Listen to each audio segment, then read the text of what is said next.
News world में आपका स्वागत है और मैं हूं मोहम्मद कमर खान।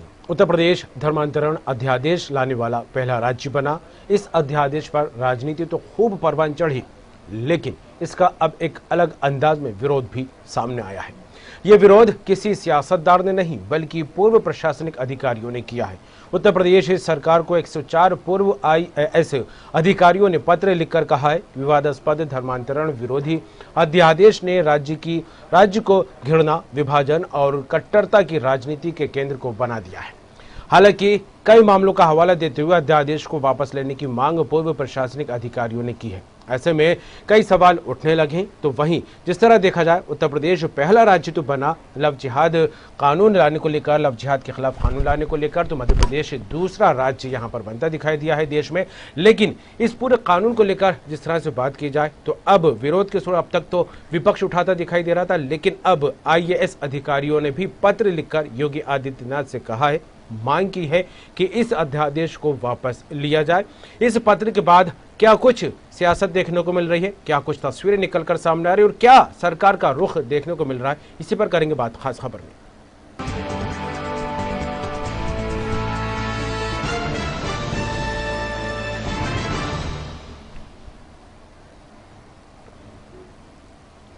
भारतीय प्रशासनिक सेवा के 100 से भी ज्यादा पूर्व अधिकारियों ने उत्तर प्रदेश के मुख्यमंत्री योगी आदित्यनाथ को पत्र लिखा है।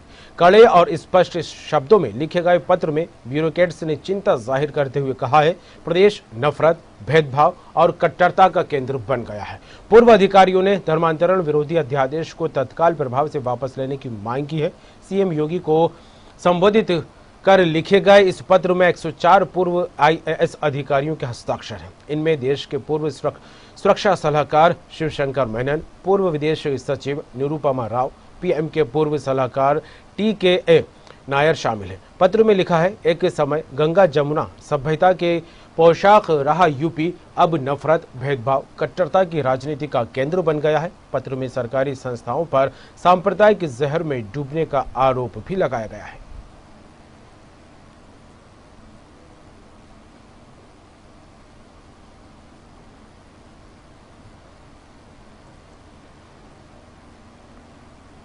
आपको बता दें, उत्तर प्रदेश की योगी आदित्यनाथ सरकार को पूर्व IAS अधिकारियों ने पत्र लिखकर कहा है कि विवादास्पद मामले में इस पत्र में कई मामलों का जिक्र किया गया है। इसमें इस महीने के शुरू में यूपी के मुरादाबाद में हुए मामले का जिक्र किया गया। इसमें अल्पसंख्यकों को कथित रूप से बजरंग दल द्वारा कथित रूप से दोषी ठहराया गया था। पत्र में इंडियन एक्सप्रेस की रिपोर्ट के हवाले से लिखा गया कि ये अक्षम्य है। पुलिस मूकदर्शक बनी रही और उत्पीड़न दंपति से पूछताछ करती रही। इसके बाद महिला का गर्भपात हो गया था। और इस खबर पर बात करेंगे, रुख करेंगे लखनऊ का। हमारे साथ जुड़ गए हैं स्टेट एडिटर RC भट्ट साहब। जिस तरह से लव जिहाद के खिलाफ कानून लाने की कवायद होती दिखाई दे रही थी, लेकिन इसका अध्यादेश लाया गया है और इस अध्यादेश को लेकर अब तक जो विरोध के सुर उठते दिखाई दिए थे राजनीतिक दलों की तरफ से, सियासतदार उठाते रहे थे, लेकिन आज जिस तरह से खबर निकलकर सामने आई, बात बड़ी है कि पूर्व IAS अधिकारियों ने जो है एक पत्र लिखा है जिसमें यह कहा गया है, मांग की गई है कि इस अध्यादेश को वापस लिया जाए। किस तरह देखें इसको भट्ट जी? कमर, उत्तर प्रदेश में जिस पर कानून लाया गया और इस तरह से घटनाएं उत्तर प्रदेश में हो रही थी कि एक धर्म से दूसरे धर्म में शादी कर लेने के बाद फिर जबरन अपने धर्म में उसको परिवर्तित करने का दबाव जो है उस महिला के ऊपर रहता था। इसको लेकर सरकार ने क्योंकि एक कानून बनाया जिसको लव जिहाद, एक काल्पनिक नाम है, बहुत विस्तार से बातें नाम है, संविधान की है। भट्ट जी, आपकी आवाज साफ नहीं मिल रही है। सामाजिक सुरक्षा, मेरी आवाज आपको आ रही है? आपकी आवाज बीच में ब्रेक हो रही है, साफ नहीं मिल रही है। आप मेरी आवाज जी बात जारी रखिएगा। जी, तो ये जो लव जिहाद कानून उत्तर प्रदेश में लाया गया, उसमें कहीं न कहीं जिस तरह से आज उत्तर प्रदेश के 104 IAS अधिकारियों ने सीएम योगी आदित्यनाथ को ये पत्र लिखा है कि उत्तर प्रदेश की जो गंगा जमुनी की तहजीब है, उस तहजीब में ये जो चीज नई आई है वो अल्पसंख्यकों को लेकर, खासतौर पर एक वर्ग को लेकर जो है आशंका बनी हुई है। और ये इस पर कहीं न कहीं उन्होंने विरोध जताया है एक तरफ।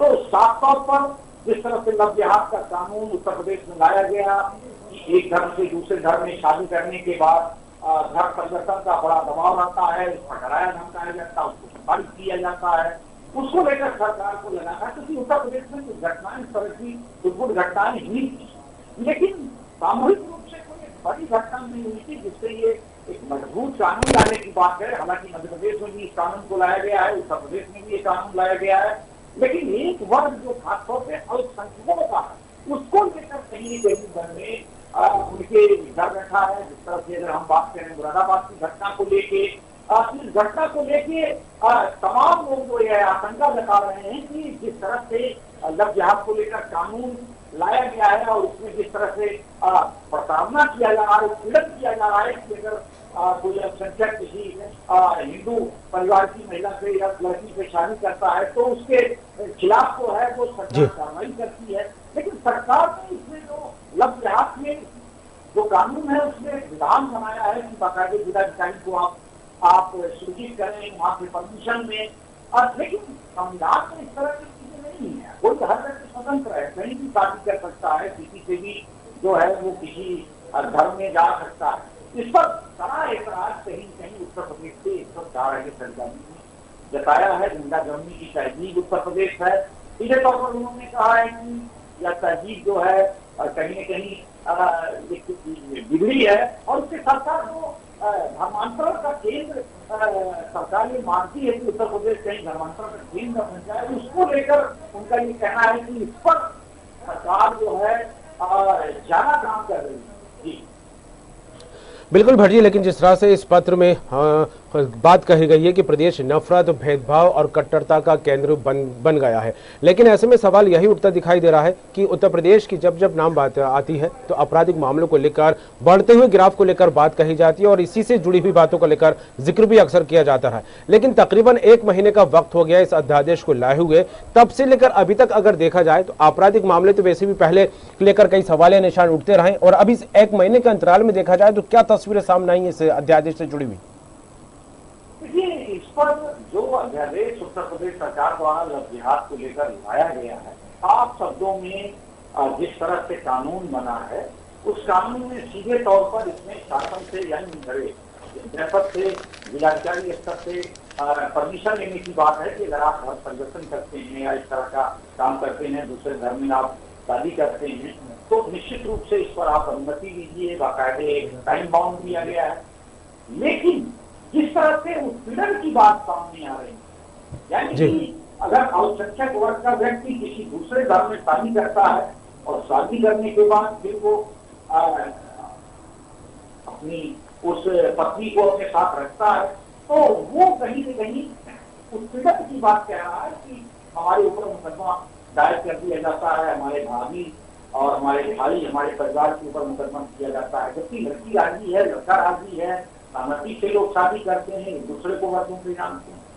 अब स्थिति ये है कि इस पर कड़ा एतराज है, बहुत सारे अल्पसंख्यक वर्ग के लोगों को कड़ा एतराज है और जिस तरह से जो बुद्धिजीवी वर्ग हैं उनको भी कड़ा एतराज है। और जिस तरह से आज उत्तर प्रदेश में 104 IAS अधिकारियों में जो रिटायर्ड IAS हैं, सीनियर IAS रहे हैं, उन्होंने योगी आदित्यनाथ को सामूहिक रूप से पत्र विषय की जरूर होगी कि क्या इस कानून की आवश्यकता थी या फिर यह कानून एक धर्म से दूसरे धर्म में जो महिलाएं शादी कर लेती थी उनको रोकने का ये कानून है या फिर अल्पसंख्यक वर्ग के उत्पीड़न का कानून है या फिर जिस तरह से कुछ लोग जो अपने ढांचे में रहना चाहते हैं वो दूसरे ढांचे को स्वीकार करते हैं तो उसको रोकने का कानून है।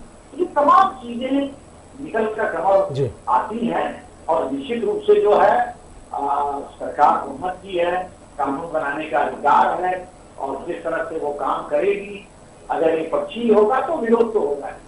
बिल्कुल। और जिस तरह से बात की जाए उत्तर प्रदेश को लेकर भट्ट जी, तो देश का पहला राज्य बना जो लव जिहाद के खिलाफ अध्यादेश लाने वाला प्रदेश रहा है, और ऐसे में जो दूसरे राज्य की गिनती हुई वो है मध्य प्रदेश। मंगलवार के दिन जब इस मामले को लेकर मेरी बीजेपी नेता हो, कांग्रेस नेता हो, अन्य वरिष्ठ नेताओं से जब चर्चा हुई थी तो उसमें यह कहा गया कि 1968 में ये पहले ही कानून बनाया गया है देश में, और जिस तरह की बिंदुओं को लेकर आज चर्चा होती दिखाई दे रही है, सियासत यहाँ पर होती दिखाई दे रही है, उस तरह की बिंदुएं कमोवेश 1968 के कानून में भी दर्ज हैं। लेकिन कुछ शब्दों का हेरफेर करके नए कानून के रूप में इसे लाने की कोशिश की जा रही है, जिस पर तंजकशी और सियासत भी देखने को मिल रही है। क्या कहें इसे लेकर? देखिए 1968 का जो कानून है, और देखिए जबरन धर्मांतरण, आप किसी भी धर्म में अगर हैं और किसी भी व्यक्ति को आप जबरन धर्मांतरण करा के अपने धर्म में लाना चाहते हैं तो ये निश्चित रूप से आपराधिक मामला है और जबरन धर्मांतरण नहीं कर सकते।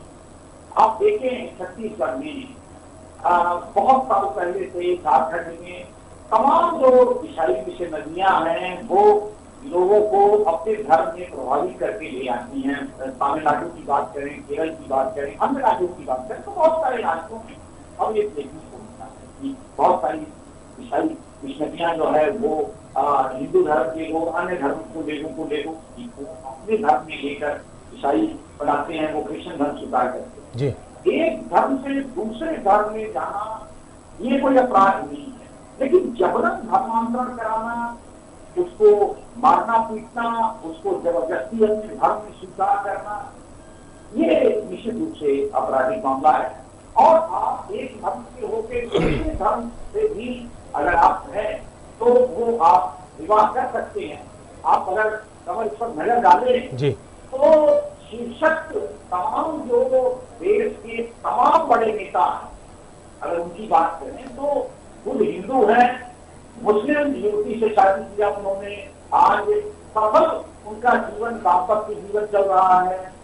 बहुत सारे ऐसे लोग हैं जो मुस्लिम है और हिंदू युवती से शादी किया, उनको 30 साल 40 साल गुजर गए, सफल दाम्पत्य जीवन का भोग रहे हैं, कहीं दिक्कत नहीं। दिक्कत वही है कि आप जिस धर्म में हैं उस धर्म में किसी को आने के लिए, लेकिन भट्ट जी मौजूदा दौर को देखा जाए तो लेकिन भट्ट जी मौजूदा दौर को देखा जाए, पुराने लोगों को जिस तरह से प्रेम प्रसंग चला, उसके बाद शादी होती दिखाई दी, ये नहीं देखा गया लड़की किस धर्म की है, लड़का किस धर्म का। लेकिन मौजूदा दौर जो है सोशल मीडिया का दौर है, और ऐसे में सोशल मीडिया पर बेवकूफ बनाकर और धोखा देकर कई ऐसे मामले निकलकर सामने आए जिसमें लड़कियां फंसती दिखाई, न सिर्फ लड़कियां बल्कि लड़कियां लड़कों को भी फंसाती दिखाई दी है। तो इसमें कितना कारगर साबित हो सकता है ये कानून? देखिए कमर, ये आपराधिक बिल्कुल कृत्य है। अगर आप सोशल मीडिया पर अपनी प्रोफाइल उसी धर्म की बताते हैं जिसकी युवती है और उस धर्म का बताकर आप उसके साथ संबंध बढ़ाते हैं, संपर्क रखते हैं, बाद में वो मामला यहाँ तक आ जाता है कि एक दूसरे से विवाह करते हैं, और विवाह करने के बाद जब उस लड़की को पता चलता है तो वो भी कहीं न कहीं आहत होती है और जबरदस्ती उसको अपने धर्म में लाने के लिए मारना पीटना निश्चित रूप से ये आपराधिक कृत्य है। उत्तर प्रदेश सरकार का ध्यान इसी तरफ गया है और इसी को लेकर क्योंकि इस तरह की जो घटनाएं हैं वो कई घटनाएं वर्षों से देखी जा रही थी, लेकिन घटनाओं की मात्रा बहुत ज्यादा नहीं है, ये घटनाएं थोड़ी हुई और निश्चित रूप से सरकार को ये लगने लगा कि इस पर एक कानून बनाया जा सकता है, इस तरह के कृत्यों को रोका जा सकता है कि लोग जिस तरह से सोशल साइट पर या फिर अन्य प्लेटफॉर्म के माध्यम से लोगों को आकर्षित कर और दूसरे धर्म के लोगों को अपने धर्म में शामिल करते हैं और दबाव डालते हैं और शादी करते हैं, विवाह हो जाता है, तो इससे ये आपराधिक कृत्य है और योगी सरकार के कानून में ये चीजें हैं। और उसके साथ साथ अगर आप एक धर्म में हैं दूसरे धर्म में शादी करते हैं तो इसके लिए भी सरकार पूरी जांच पड़ताल करेगी, यानी जिला अधिकारी को यह तैयार किया गया है, विचार किया गया है कि बाकायदे वो आवेदन ले, उसको देखे, समझे और उसके बाद। लेकिन इसमें एक चीज कवर जरूर होती है कि अब संकट वर्ग का अगर व्यक्ति हिंदू लड़की से शादी करता है और शादी करने के बाद उसके घर का उत्पीड़न शुरू हो जाता है, यानी कि उसको दोबारा पीटा जाता है, उसकी भाभी के खिलाफ मुकदमा कायम होता है, उसके पिता के खिलाफ मुकदमा कायम होता है। तो ये भी कहीं न कहीं जाती है उस अल्पसंख्यक वर्ग के व्यक्ति के लिए। सरकार को इसका भी ध्यान रखना चाहिए, बिल्कुल जो है इस मामले में बिल्कुल साफ रहना चाहिए कि कोई ये आरोप न लगाए, क्योंकि आगे चलकर इस कानून का कोई बड़ा दुरुपयोग हो, एक पक्षी हो, तो निश्चित रूप से बात तो उठेगी और वो कहीं न कहीं सरकार पर आरोप लगाए। बिल्कुल भट्ट जी, लेकिन जिस तरह से लव जिहाद को लेकर कवायद शुरू की गई थी कि इसके खिलाफ कानून लाया जाएगा, तब जो शुरुआती दौर से लेकर अब तक की स्थिति देखी जाए तो लव जिहाद, इसको लेकर ही, इस शब्द को लेकर ही विरोध के सुर गूंजते दिखाई दिए। धर्म गुरुओं ने भी इसको लेकर आवाज बुलंद की, तो वहीं राजनीतिक पार्टियों ने भी इसको लेकर मुखालिफत की। लेकिन लव जिहाद जिस तरह से बात कही जा रही है, युवा युवती हो, किसी भी धर्म से ताल्लुक रखने वाले हो, अगर जबरदस्ती धर्म परिवर्तन किया जाता है तो उस पर कार्रवाई होगी। कारावास का प्रावधान रखा गया है, तो वहीं जो है जुर्माने का भी इसमें प्रावधान रखा गया। लेकिन जिस तरह से अब तक की जो इन पूरे मामले को लेकर तस्वीर देखी जाए वो ये रही कि सियासत से जोड़कर इस मामले को देखा गया। लेकिन अब प्रशासनिक अधिकारियों ने खुद मुख्यमंत्री योगी आदित्यनाथ को पत्र लिखा है और इस अध्यादेश को वापस लेने की मांग की है। तो ऐसे में सरकार का क्या रुख सामने आ रहा है? देखिए, अभी सरकार का कोई रुख नहीं आया है सामने, लेकिन जिस तरह से उत्तर प्रदेश के और पूरे देश के प्रशासनिक अधिकारियों की संख्या 100 के ऊपर है जी, उन्होंने योगी आदित्यनाथ उत्तर प्रदेश के सीएम को पत्र लिखा है। जाहिर सी बात है, गंभीर विषय है, जो मामला मुद्दा है और सरकार निश्चित रूप से इस पर देखेगी। लेकिन केवल ये चीज मैंने तमाम डिक्शनरियों को छाना है, तमाम धार्मिक दोनों वर्गों की पुस्तकों को मैंने पढ़ा है और उनको बहुत करीब से जानने की कोशिश की है। तमाम दोनों, चाहे हिंदू हो चाहे मुसलमान हो, दोनों वर्ग के खासतौर पर धार्मिक लोगों से बात की है। लव और जिहाद, लव का तो मतलब समझ में आता है कि प्यार, लेकिन जिहाद एक ऐसी चीज है, मैंने पहले भी आपसे बातचीत के दौरान चीजों को बताया था अपने दर्शक को, लव जिहाद एक काल्पनिक नाम है, एक काल्पनिक चीज है। कहीं का किसी भी धार्मिक पुस्तक में या किसी भी लेखक के किसी पुस्तक में ये नहीं है, यह चीजें क्रिएट की गई है। लव जिहाद, जिहाद एक बहुत पवित्र शब्द है और जिस तरह से उसको बहुत ही विस्तार में जाने की आवश्यकता है। लेकिन लव और जिहाद, इस दोनों चीजों को ऐसा जोड़कर एक नई चीज बनाई गई, कुछ और बनाया जा सकता था, लेकिन लव जिहाद बनाए। तो अगर मुस्लिम सभ्यता में अगर देखा जाए तो निश्चित रूप से जिहाद एक बहुत पवित्र शब्द और लव जो है वो भी एक बहुत पवित्र शब्द है। आप लव किसी के साथ कर सकते हैं, माँ के साथ, बहन के साथ, पत्नी के साथ और किसी के साथ, अपने मित्र के साथ और किसी के साथ भी कर सकते हैं। लेकिन इसमें जो जिहाद शब्द जोड़ा गया, इसकी परिभाषा हम आज तक नहीं समझ पाए कि इन कारणों से कौन सा वो व्यक्ति है जो इसको काल्पनिक रूप से बनाया और ये नाम दिया और इस तरह की चीजें सामने निकल के और पूरे देश में ये होने लगी, प्यार का जिहाद चल रहा है। तो समझने की बात होगी, बुद्धिजीवी वर्गों ने पत्र लिखा है, आगे चलकर तमाम लोग भी इस पर चर्चा करेंगे। देखना यह है कि सरकार का रुख क्या है। बिल्कुल, और जिस तरह से आपने जिक्र किया कि दोनों ही धर्मों की पुस्तकें आपने पढ़ी हैं और उसमें ऐसा कहीं उल्लेख नहीं होता, लेकिन भट्ट साहब बात यही है कि न हिंदू न मुसलमान किसी अन्य धार्मिक ग्रंथों के भी उठाकर देखा जाए तो कहीं पर भी ये उल्लेख होता दिखाई फिलहाल नहीं देता है कि जबरदस्ती किसी का धर्म परिवर्तन कराया जाए, क्योंकि ये श्रद्धा का भाव होता है, अपनी आस्था का भाव होता है। लेकिन ऐसे में जिस तरह से अध्यादेश लाने की बात निकलकर सामने आती है और दो धर्मों के बीच इसको ज्यादातर जो हाईलाइट करने की कोशिश की गई है, लेकिन अध्यादेश को लेकर बात करें तो हर एक धर्म पर ये लागू होने की बात भी सामने आई है। तो क्या लगता है जिस तरह से कुछ सख्त बिंदुओं को आधार बनाते हुए प्रावधान के रूप में इसमें सम्मिलित किया गया है, उसको किस तरह देखा जाए? देखिए, कानून बनाया गया है और जिस तरह से बनाया है तो निश्चित रूप से अब इसका पालन भी हो रहा है जी। लेकिन धर्म परिवर्तन स्वेच्छा से धर्म परिवर्तन, संविधान निर्माता बाबा साहब भीमराव अम्बेडकर ने बौद्ध धर्म स्वीकार किया, उत्तर प्रदेश की 4 बार मुख्यमंत्री रही मायावती ने बौद्ध धर्म स्वीकार किया। आप देखिए, तमाम हिंदू धर्म के लोगों ने मुस्लिम धर्म स्वीकार किया, जो बड़े लेखक रहे, बड़े लोग रहे, इनका पूरा विश्व में चर्चा रही, देश में चर्चा रही, और तमाम मुस्लिम लोगों ने हिंदू धर्म स्वीकार किया। और ये अपवाद है, अगर किसी धर्म में आपको किसी धर्म की प्रार्थना करने से उसकी सभ्यता और उसका कल्चर, उसका रहन सहन आपको पसंद है तो आप उस धर्म को स्वीकार कर सकते हैं। और आप जिस धर्म में रहते हैं वो धर्म आपको पसंद है, उसकी सभ्यता सर्वथा पसंद है, तो आप उसमें रह सकते हैं। धर्म से कोई बाध्यता नहीं, लेकिन जबरदस्ती धर्म परिवर्तन करना, उसके लिए बाध्य करना, निश्चित रूप से इसके लिए कानून है। लेकिन अब जो उत्तर प्रदेश सरकार कानून लाई है वो और उससे भी कड़ा कानून है। मध्य प्रदेश सरकार ने भी ये कानून लाया, उत्तर प्रदेश सरकार पहले ही ये कानून लागू की है, तो ये कड़ा कानून है। इसमें कई प्रावधान है, सजा का प्रावधान है, जुर्माने का प्रावधान है, कड़े दंड का प्रावधान है। लेकिन ये कानून ये इजाजत नहीं देता है कि कोई अल्पसंख्यक वर्ग का व्यक्ति अगर हिंदू धर्म में विवाह करता है और वह जो है और उसके स्वेच्छा से अगर शादी करता है, दोनों लोग राजी हैं, तो वो अलग अलग धर्मों के रहकर भी जो है वो ईद दोनों साथ मनाए और होली भी साथ, दिवाली भी साथ मनाए। लेकिन जबरदस्ती किसी धर्म को स्वीकार करना ये अपराध है। लेकिन उसके ऊपर मुकदमा कर देना जो व्यक्ति भी एक बड़ा अपराध है, तो इस पर भी निश्चित रूप से चर्चा होनी चाहिए। और उसी का परिणाम ये है कि जिस गंगा जमुनी तहजीब के लिए उत्तर प्रदेश महसूस अवध हमारा, इसको उत्तर प्रदेश का पहले जब नाम था, जब नवाब लोग रहते थे तो अवध बोला जाता था।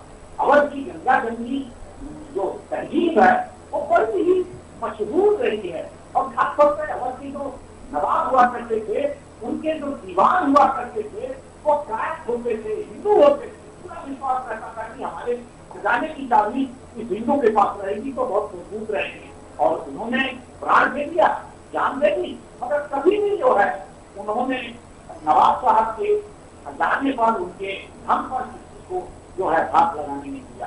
तो ऐसी भी विश्वास रहा है, तो वह विश्वास आज भी कायम बना रहे तो अच्छा है। चलिए बिल्कुल भट्ट साहब, अब देखने वाली बात होगी। हालांकि गंगा जमुनी तहजीब को लेकर लखनऊ में तो एक अलग माहौल वाकई देखने को मिलता रहा है, लेकिन हमारे भारत देश की भी पहचान गंगा जमुनी तहजीब को लेकर ही, और भारत को लेकर जिस तरह से पहचाना जाता है, कहा जाता है कि अनेकता में एकता वाला देश है। अब फिलहाल देखने वाली बात होगी कि जिस तरह से लव जिहाद के खिलाफ कानून लाने की बात कही जा रही थी, अध्यादेश उत्तर प्रदेश में आ चुका है, मध्य प्रदेश में आ चुका है, लेकिन उत्तर प्रदेश में एक नई तस्वीर निकलकर आज जो सामने आई है कि प्रशासनिक अधिकारियों ने प्रदेश के मुखिया को पत्र लिखा और उसमें यह मांग की गई है कि इस अध्यादेश को वापस लिया जाए, क्योंकि जो ये यहाँ की गंगा जमुनी तहजीब है वो इस अध्यादेश के चलते कहीं ना कहीं खतरे में पड़ती दिखाई दे रही है। फिलहाल देखने वाली बात होगी इसको लेकर सरकार का क्या रुख सामने आता है। जुड़ने के लिए, तमाम बात के लिए आपका शुक्रिया। तो लव जिहाद के खिलाफ जिस तरह से उत्तर प्रदेश में अध्यादेश लाया गया धर्मांतरण को लेकर, अब तक तो जो सुर विरोध के उठते सुनाई दिए वो रहे राजनीतिक दलों की तरफ से और अन्य संगठनों की तरफ से, लेकिन अब प्रशासनिक अधिकारियों ने एक पत्र लिखकर मांग की है। योगी आदित्यनाथ को पत्र लिखा, मुख्यमंत्री से कहा गया कि इस अध्यादेश के लाने से जिस तरह की घटनाएं और बढ़ती यहां पर दिखाई देंगी उस पर अंकुश लगाया जाएगा, क्योंकि इस अध्यादेश को वापस लिया जाए। फिलहाल अब आगामी दिनों में क्या तस्वीर निकलकर सामने आती है और सरकार का इस पर क्या रुख आता है, और जिस तरह से अन्य राजनीतिक दलों को लेकर बात करें उनको लेकर क्या कुछ प्रतिक्रिया निकलकर सामने आती है, वाकई देखने वाली बात होगी, क्योंकि मुद्दा गंभीर है और पत्र पर लेकर किस तरह मंथन होता है ये भी देखने वाली बात होगी। खास खबर में इतना ही, दीजिए इजाजत, बाकी खबरों के लिए देखते रहिए न्यूज़ वर्ल्ड।